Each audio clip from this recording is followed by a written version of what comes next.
motorista at pasahero ang kalunos-lunos na aksidenteng ito. Isang lalaki ang nakabulagta at halos wala ng malay. Ilang hakbang naman mula sa kanya, nakasalaksak pa sa ilalim ng isang bus ang motorsiklong sinakyan ito. Katabi ang kanyang kasama na wala ng buhay. Yung motor galing dito sa kabila, etong bus sa yellow lane, tuloy-tuloy. Di naman napansin itong motor na parating yung bus at hindi rin napansin ng bus na parating yung motor. Agad isinugod sa ospital ang hinihinalang backrider ng motorsiklo. Hindi pa nakikilala ang dalawang biktima ng mga oras na yon. At kung ang nakaligtas na biktima may suot na helmet, ang tanging proteksyon naman ng rider, baseball cap. Iba na yung naka-helmet ka safety ka ngayon pag ganyan na nababangga ka, wala kang kasiguran sa buhay mo. Kwento naman ng konduktor ng bus, pinilit pa nilang pahintuin ang dambuhalang sasakyan, pero huli na ang lahat. At nang harapin ng mga investigador ang driver ng bus. Wala na iwan ko kung nasaan na. Baka siguro nervyos din na. Kaya yun, sakbo na. Lingid sa kaalaman ng konduktor, kumaripas pala papuntang traffic sector ng QCPD ang kasama nito para voluntaryong sumuko. Nagulat na lang ako, biglang ang tumawid na matulin, kaya nagpang-abot kami sa gitna. Sino ba naman may gustong sasagasa, sir? Ito ang unang balita mula sa Quezon City, Cedric Castillo reporting.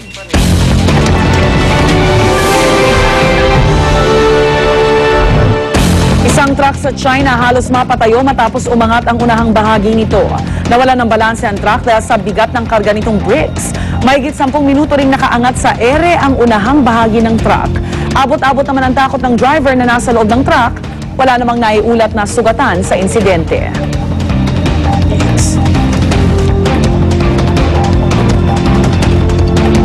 Ang latest sa showbiz, yatin ang ating morning kachika si Luan D. Luan!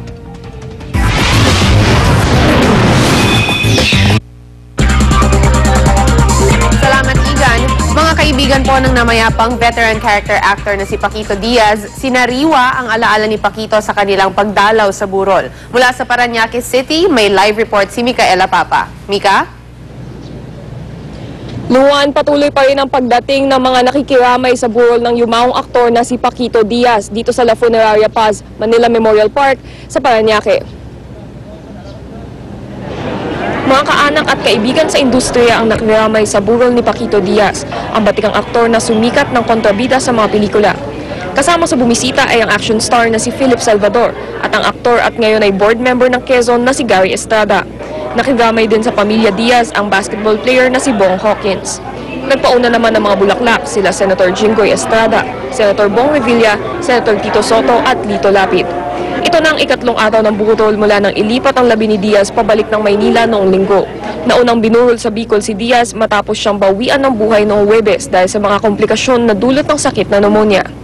Sa kabila ng pagdadalamhati, pinili ng mga kaibigan at kaanak ni Diaz na balikan ng masasayang alaala kasama ang aktor. You know him as Paquito Diaz and is a very famous actor. And to see him clean the front of his house, yung magwawalis siya ng harapan ng bahay niya. Oh God, that was amazing for me already. Pagka nakita niya alanganin yung mga kasama namin, huwag kayo nagsasama dyan, ganun yan. Ano siya, very strict when it comes to us. Ang pinaka hindi ko makalimutan sa kanya, sweet moments namin, kumbaga, is pagka wala yan shooting, nagyayayan mag-out of town kasama yung mga bata. Swimming kami, pupunta kami sa lugar ng magaganda. Yun ang sweet moments ko sa kanya.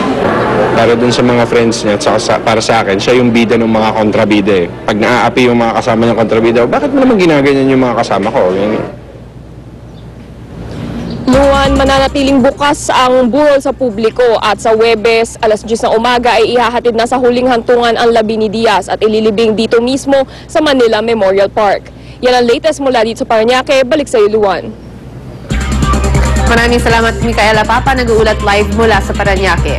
Samantala mga kapuso, Kim Samsoon heartthrob na si Hyun Bin sumabak sa Marines. South Korea po kasi obligado ang mga lalaki na sumabak sa military duty ng 2 taon. Pero nagbisulang naging taping ang military training ng aktor dahil hanggang doon, dagsa ang kanyang fans.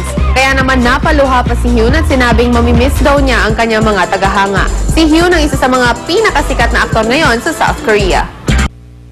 unang hirit, serbisyong totoo ang unang hirit, ang saya-saya sa unang hirit, unang hirit.